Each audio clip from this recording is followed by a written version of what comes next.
At ito si Boy. Poronggoy. At kasama niya si Kaloy. Kaloy. Mang Kaloy. At ito yung kanilang mga ladies and gentlemen. Mga sasayaw kayo? Hindi boss. Oh. Sila lang. Ayun, Ano lang kami, backup singer. At kasya kaya ito. Kasya yan. Sa may ano to, sa may airport dadalhin.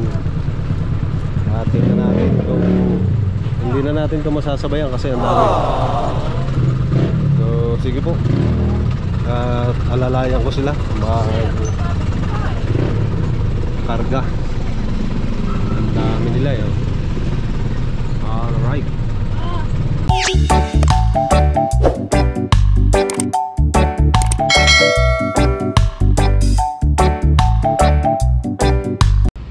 Good day mga katito bar. Tayo ay babiyahe na muli sa Lalamove. Ngayon po ay alas 10 na ng umaga, Friday, December 13. So start na po tayong pumick up. At may nakuha na tayong booking dito sa San Juan. Kukunin at dadalhin lang sa Pasay. Ito po 1326.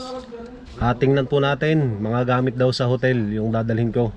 Tingnan natin kung pwede pa nating sabayan to o hindi na. Pick upin na natin yung ating first booking for today. Let's go.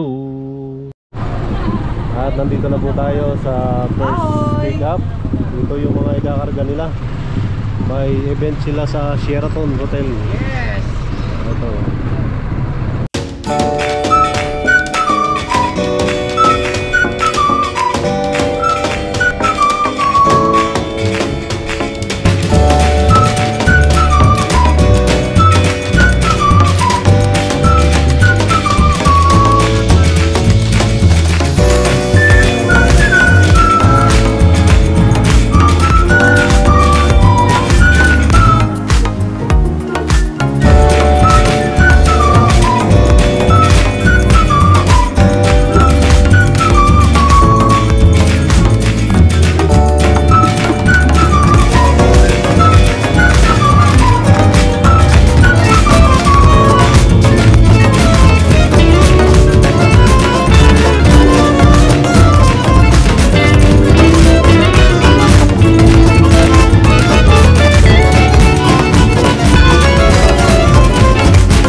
At ito po yung kinalabasan ng aming pagsasakay. Sobrang dami ng kanilang gamit.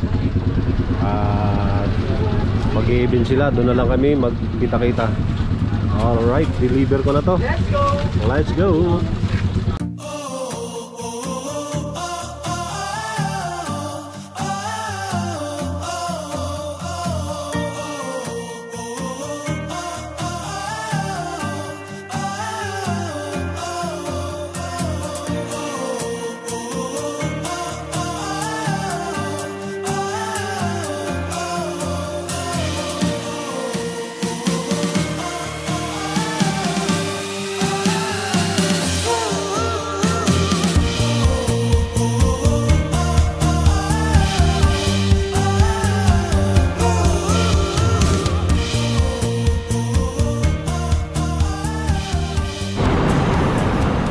nandito na po kami sa Sheraton. Nandito na din sila ate. At yun pala yung sinakyan nila. So ibababa na nila at makakaalis na ako. Sige, at hintay-hintay tayo ng booking. Napaka-traffic, grabe. At habang naibaba ko po yung sakay ko kanina dito sa Sheraton, ay nakakuha tayo ng booking dito sa NAIA Terminal 3. Yung ating pipick upin ay mga sako daw o bagahe. So 6 lang daw na sako yon. At pambira, babalik ako ng bahay dahil naiwan ko yung wallet ko. So wala akong license, kaya wag ko yung maingay. So pinikap ko na to Pamandaluyong dahil uwi ako ng Santa Mesa. At dito malapit na tayo. Dito daw siya sa Bay 9 and 10 sa gitna. So malapit na tayo. Ito Bay ano na, Bay 6. At ayan ng Terminal 3. Daming maaga pa lang pero marami ng dumarating. Okay, pick upin natin. Ang ingay nung pintuan natin sa likod kasi nakakuan, hindi nakasara maayos. Alright. At ito po yung aking na-pick up mga bagahe. So 6 lang. Saka yung vlogger. Sige po. Alright. Sabay na. Sige po. At dito na po tayo sa Mandaluyong. Tulungan ko lang si tatay. Medyo mabigat eh. Kaya po ba?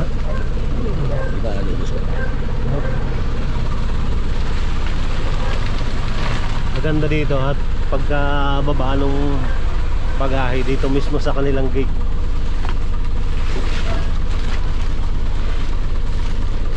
Anim lang naman to. Generous si ma'am. Nagbigay pa ng tip. Galing siyang Bangkok, mga product. At may binayad may binayad na buhat, pero pinutulungan ko na si tatay. Yan.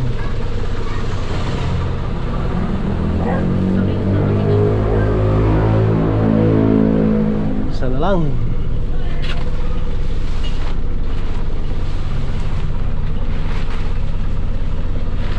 Dulas. Ayan lang. Sige po. Thank you. Thank you. At okay na okay po yung delivery natin. Nagbigay si madam ng 300. At magandang tip to. Yung kanina may bigay din 150 naman. So sa tip pa lang panalo na. So ang gagawin ko ngayon ay babalikan ko muna yung aking wallet at nandun yung ating license. Mahirap na. Once na masita tayo o hindi ka man mahuli, ay minsan mas malaki pa yung babayaran mo dahil driving without license ay isang offense o isang violation kahit na may license ka kung hindi mo naman dala. So buti na lang itong na-pick up natin ay malapit lang sa bahay sa San Juan, Mandaluyong to. So dun lang San Juan na. At babalikan ko muna para tuloy-tuloy na tayo maghanap buhay sa Lalamove. Naka-2 booking pa lang tayo. At ito nga, itong nakuha natin sa NAIA ay hindi na natin sinabayan dahil nga baka lumayo yung ating pagdideliveran. Ay syempre wala tayong license. So kunin ko muna yung license. At sa 2 booking ko pa lang nasa 2,000 plus na yung ating kinita. Wow! Alright. So tingnan natin yung ating buong maghapon na pagbiyahe ngayon. At ito po, nakakuha na ulit tayo ng booking. Pangatlong booking natin, Bulaklak lang. At dadalhin ko lang to sa Cubao. So habang pinick up ko to ay nasabayan natin ng papunta naman ng Diliman. So i-pick upin na natin itong pangalawang booking. Let's go. At yan na po yung amin na pick up ni Kuya Rosen. May mga pagkain, nakakagutom, ang dami. At si Kuya Rosen po, sinama ko na uli pagbiyahe dahil wala na siyang pasok pagkahapon. So ito yung first and second booking namin ni Kuya Rosen. So hindi ko na siya sasabayan dahil pagkain to eh. Mahirap sabayan yan. At baka makapagbayad pa tayo. Deliver na natin, malapit lang naman to. Let's go!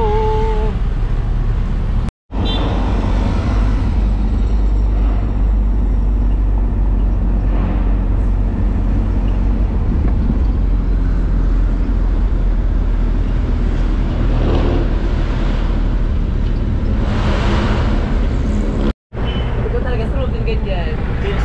At sinalubong na tayo ng mga pagkain. May Christmas party sila. Sasarap talaga ng pagkain. Ito mga idea.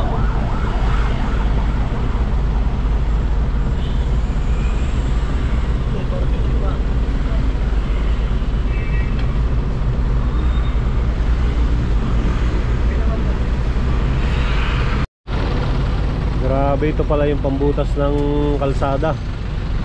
Ito, napaka-traffic po dito sa West Avenue, Quezon City. At ginagawa yung kalsada dito.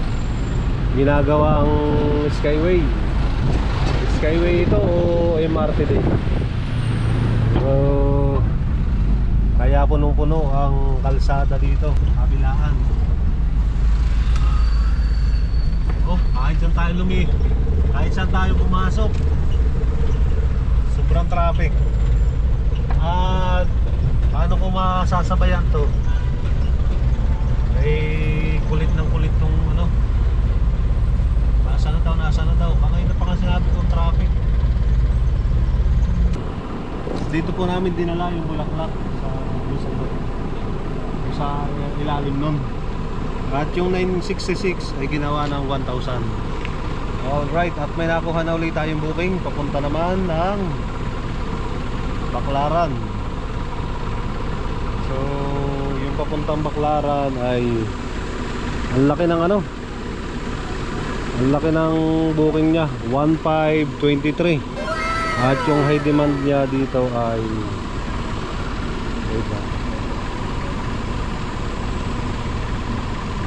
yung high demand po ay 850.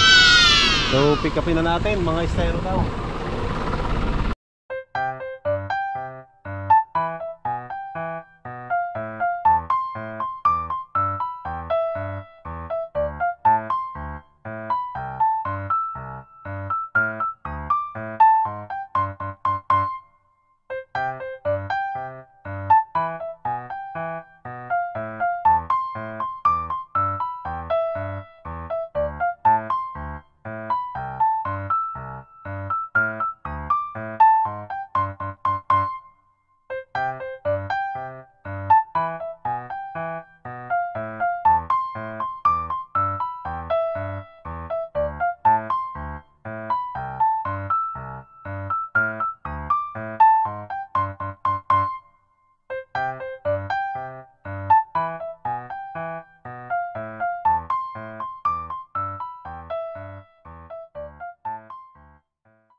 At ito po, nasabayan na namin.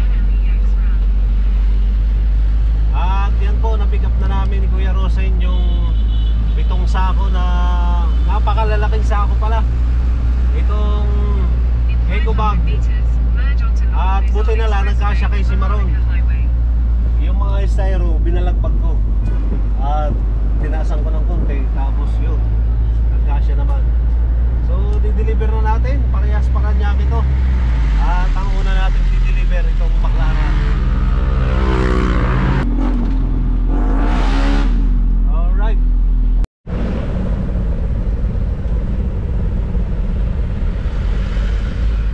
Wala mo.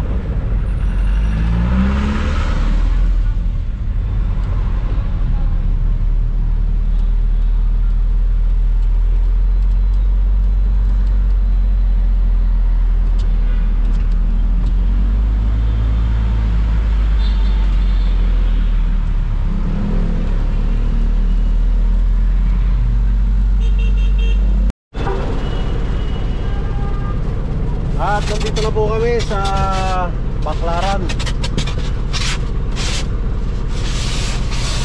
Ito, nahirapan pa kaming hanapin kasi mali yung nakapin. Tapos hindi pa matawagan yung ano, yung binigay na number. Kaya naman tagalan kami dito. So ganoon talaga ang pag-deliver minsan. Hindi maganda yung pagka. Ha? Ano? 1.5. Ito. Hindi naman ako nag-sino. 1.523.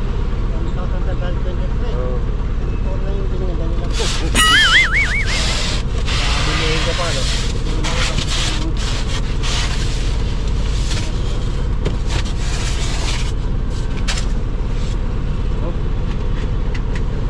Mana?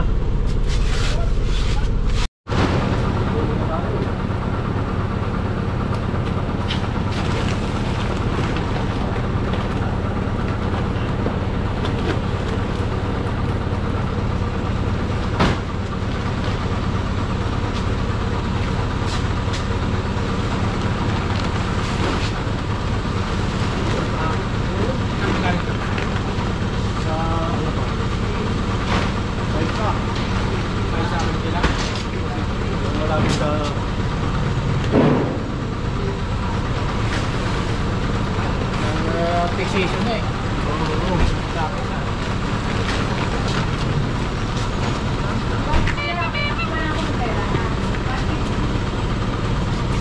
Kuya, kayo din ba yung ano?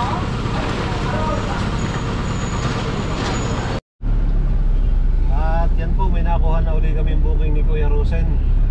Dapat po kanina pa kami nakakuha ng booking. Kaso yung pagkano ko nung pagka-pick up ko, nung tinatawagan ko na yung pipick upan, na-pick up na raw, kanina pa yun. Eh, hindi daw niya alam kung bakit na doble yung booking. At habang tinatawagan ko siya, ay nandun na siya sa pagdideliveran. Sayang, nasa 1.5 pa naman yung booking pa Manila. At hindi bale, may nakuha na tayong booking uli, papunta naman ang Makati. Kinuha ko na dahil malapit na rin yung pauwi sa bahay. So nandito kami sa Parañaque. Yun, ito, i-pick upin namin mga gamit daw sa catering. So tingnan natin kung gaano karami yung gamit nila. Marami pa rin booking pero palayo sa Manila. Malabo yung Malabo mo. 1-1, ang laki pa rin. Kaso nasa Las Piñas. Okay, tingnan natin yung isasakay nila dito. Let's go, Kuya Rosen.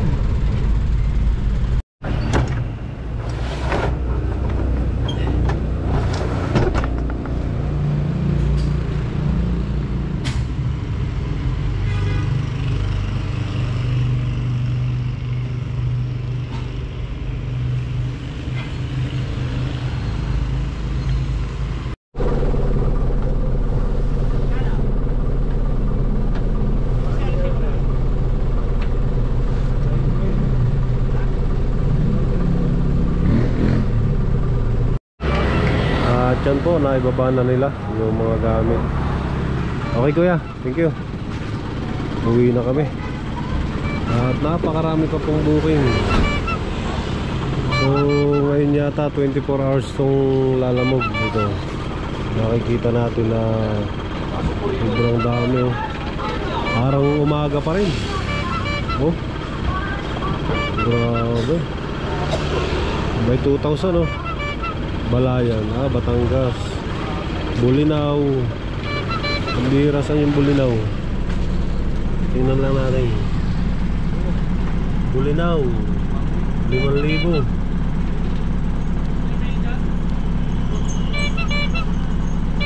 Bulinaw, Pangasinan. Pangasinan pala to. Nasa 5,000 ilan ang ano nun. May tip na 500. Wala siyang high demand kasi gabi na. Pero ang daming booking. So, yeah, uwi na tayo. Complete muna natin to. Ano ba yung booking natin? Complete. Alright.